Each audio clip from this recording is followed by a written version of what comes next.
Hey everybody, Wired here with a review of House of the Dragon 6th episode, The Princess and the Queen. There's a lot to unpack here, so let's dive right into it, shall we? Oh, and there will be spoilers ahead, so if that's not your thing, well, you've been warned. Princess and the Queen begins with the unenviable task of propelling the story forward 10 years in time. Rhaenyra is fighting her battles on the birthing bed, welcoming her third son to the court of King's Landing. She has maybe a minute's reprieve when she is summoned by her former best friend and queen, Alicent Hightower, who can clearly smell the stink of bastard from all the way across the Red Keep. Sooner or later you may get one who looks like you. Should this be important to Alicent? Yeah. Could she have waited until the morrow? Or even a few hours later? Yeah. Unless the Meisters have the knowledge, resources, and tool to transplant silver dreads onto a newborn baby, it's fairly obvious this child is not Laenor's. Waiting a day to confirm these suspicions isn't going to change that. But I suppose this is intended to show Alicent having hardened her position as queen over the decade since we've last seen her, playing a colder, more arrogant, obnoxious woman than we're accustomed to. Why does she care so much about the parentage of the princess's children? Well, it could be in keeping with tradition and virtue, that she keeps going on about. But more than likely it's political positioning to ensure her own children's safety, not to mention an underlying envy for the princess flaunting her freedoms. Rhaenyra Targaryen is brazen enough to flaunt her infidelity in the face of King's Landing, whilst Alicent remains trapped in her role as the dutiful queen, isolated and utterly without friends. After confirming the newborn prince is another bastard, and some base Viserys turning a blind eye to his daughter's transgressions, I do believe he has his father's nose. we're reintroduced to Harwin Strong, commander of City Watch and baby daddy to the princess's bastards. The family dynamic is a little odd given all the secrecy, though Laenor appears perfectly content with the arrangement, and Harwin comes across as a pretty chill guy who loves his children. And it's good to know that these boys will have a strong, caring father figure for years to come. And you know what? The queen can balk all she wants about their questionable lineage, but I don't see Rhaenyra's boys waking the dragon in full view of King's Landing. Cut to a scene of Alicent walking with Sir Criston Cole, the Kingsguard, one if not the only true friend and confidant she still retains at court. You know, for so much character growth put into Alicent and Rhaenyra during this decade-long gap, it's odd to see Cole still hung up on a one-night stand he had 10-some years ago. Sucks, bro. Just gotta get over it. You're in King's Landing, sir. Last I checked, there was no shortage of brothels. The cleaner brothels are in the Subura, next to the Venereal Temple. Thanks, Varenus. Down in the Dragon Pit, and we get our first glimpse at the up-and-coming princes and get to watch a baby dragging Dracarys a goat. Rip. We also learn that Prince Aemon is sadly dragonless, an affront that is further exemplified when his brother and cousin present him with a pig with wings. This prompts the young prince to embark into the depths of the Dragon Pit alone, an action that holds more repercussion for the audience and the character, as it leads to the viewer's subjection to Aegon masturbating off the Red Keep. Though I'd say if there's anyone I can strongly identify with in this episode, it would be Prince Aemon. To this day, I'm still bummed I don't have a dragon. In the practice yard, Sir Criston Cole continues his pouting over that one-night stand he had 10 years ago. Dude, again, you can be embittered towards Rhaenyra. I mean, you really shouldn't be, but if you need to die on this hill... However, her kids have nothing to do with that, and so his favoritism towards Aegon and Aemon comes off as incredibly shallow and distasteful. This could be a regular occurrence whenever the young princes are summoned to train in the yard, which is likely the case, but perhaps for Sir Cole this is only a ploy to goad Harwin Strong into attacking him. So little time spent with these characters is difficult to say for certain, but either way the Kingsguard's plan have worked like a charm. After insinuating that he may be the boy's father with a backhanded remark, the commander of the City Watch pounces on Cole, beating him to a pulp. Thanks for that break, Bones. That's what we all wanted to see. Not by any means a smart move, but it was satisfying for the moment. Though Viserys chooses to ignore the deeper implications of this outward act of aggression, Lionel Strong, current hand of the king, immediately recognizes the danger this places on his son. In a private conversation, he chastises Harwin, bluntly stating that people have eyes, and such an outburst all but confirms the bastard status of his and Rhaenyra's children. Being a based and dutiful man, Lionel knows his position as hand of the king is compromised by this. It goes before Viserys to resign his post. Fortunately, the king is much more based than Lionel Strong could ever hope to be, and so flatly declines this resignation.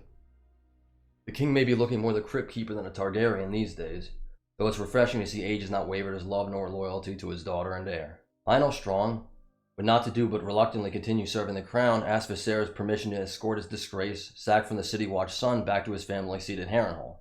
Smart move by Lionel, as fans from the original Game of Thrones will remember nothing bad ever happens at Harrenhal.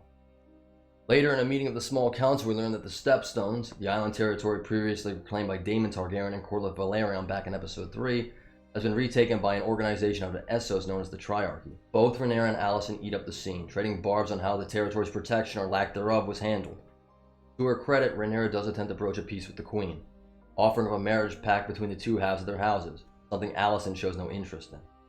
You also get the princess lactating through her dress, because I suppose that's one way to end negotiations. What follows is a slightly awkward but mostly touching scene between Harwin and Rhaenyra and the children, with the former promising that he will return. With her peace offering all but dragged to the dragon pit for a quick Dracarys, Rhaenyra decides to flee King's Landing for Dragonstone, Laenor, her children, and Laenor's love interest. Nice of the princess to allow her husband's boyfriend along. So I suppose you wouldn't want to leave him in the Red Keep, around Christian Cole. Right. Somewhere on the other side of the Red Keep, Queen Alicent arrives to a private meal with Larys Strong. After some whinging from her highness about how none at court stand with her, Larys the Lame, in what seems a mind-numbingly rash, hasty, jumping-the-gun decision, decides to throw all the weight of his entire house behind her, bringing a group of men condemned to death, removing their tongues to ensure their silence, and sending them off to the Riverlands to perform some good old-fashioned kinslaying. Harrenhal is put to the torch, with both Lionel and Harwin Strong perishing in the fire. Once the deed is done, Larys informs the Queen that he is certain she will reward him when the time is right.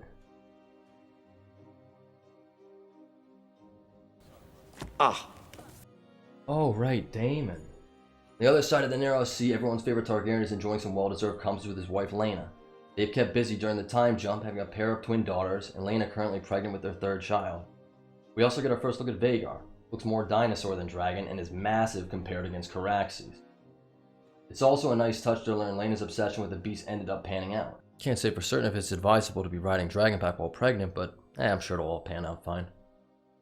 Wait, really? Are you sure? Well, shit. During childbirth, we see Laena suffering near the same complications that plagued Aemma Targaryen. As the Meisters present Daemon with the same tragic circumstance that once plagued his brother many years ago, Laena takes fate into her own hands and stumbles outside to locate Vhagar for one last Dracarys. It's a brutal, spectacular send-off worthy of memory, though it does come across as being made in haste. But to be fair, I know nothing about medieval birthing, so I could be way off on this point. Oh, with the 6th episode down, House of the Dragon keeps its unrivaled pace of propelling the story forward. That will see more repositioning, plotting, and betrayals as the show sprints towards the Dance of Dragons. The actresses stepping into the shoes of Rhaenyra Targaryen and Alicent Hightower were both excellent in their portrayal of the characters, a point which shouldn't be undersold. A show can live or die by its casting, and having the unfortunate task of recasting characters bears even more of a burden. Yet here, both Emma D'Arcy and Olivia Cook perform this transition flawlessly. The introduction of the young princess also boasts of many confrontations to come. Undoubtedly, they will take up their parents' allegiances and be instrumental players in the Dance with Dragons. At present, their immaturity seems to leave none of them fit for command, though is anyone ever truly a perfect fit for the Iron Throne? Start the damn joust before I piss myself. Thus far, the main gripe I have with House of the Dragon is although its fast-paced, time-jumping narrative has the ability to teleport viewers right to the crux of big events of wide-eyed spectacle, what is lost is the character depth that made Game of Thrones so compelling. Rhaenyra, Alicent, Viserys, and Daemon have so far been the key players in this story, but aside from them, we know little and less of the characters that surround them. For example, Laena Velaryon in particular had a great arc this episode, going out in a blaze of glory by her own decision, gaining the Dragon Rider's death she coveted. Her death as spectacle meant to shock and awe, but we're not familiar enough with the character to feel much more than that. The show treats her as a plot device to give Daemon 2 daughters, and frees him up to pursue Rhaenyra. And while on the subject of Daemon, he's lost 2 wives in back-to-back episodes.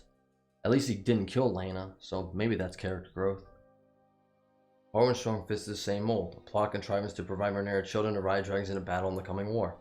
His death features a betrayal of the highest caliber, yet it's difficult to shed tears for a man we only just started to know. Not to die alone, his father Lionel Strong also met his end in Harrenhal. Lionel has been a player on the Small Council since the premiere, yet the show never delves deep into who he is, aside from being a dutiful servant to his king Viserys. And the last remaining member of House Strong, Larys the Lame, has firmly entrenched himself as the Littlefinger/Varys of the series. His dynamic with Queen Alicent is compelling, but we're missing crucial information on how he arrived at this post. Perhaps I'm just nitpicking the show too much, and it will slow down when Viserys passes and we arrive at the Dance of Dragons, the culmination of all this political strife culminating in a bloody war for the Iron Throne. Overall, I'm enjoying the show immensely, more than I ever imagined possible after the debauchery that was Season 7 and 8 of Game of Thrones, but in some ways I'd very much like the show to slow down and take a breather. Those are just my thoughts on it. What did you think of the episode? Leave your comments down below and subscribe if you don't mind my rambling. I'm off to chase a dragon. Eva, Hambar, Jeddah, Leaks.